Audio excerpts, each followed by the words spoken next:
Сәлеметсіз бе? Бұл номер 36 мектеп гимназиясының бастауыш бірлестігі.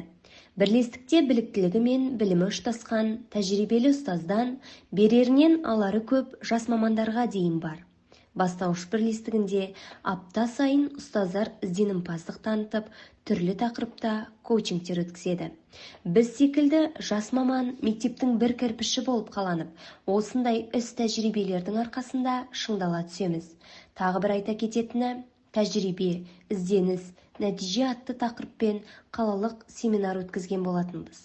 Басынан білек сыбана кірісіп, жұмыла көтерген жүк жеңілдеп, бірлесе істеген жұмысың нәтижесін сол бір сәтте байқадық.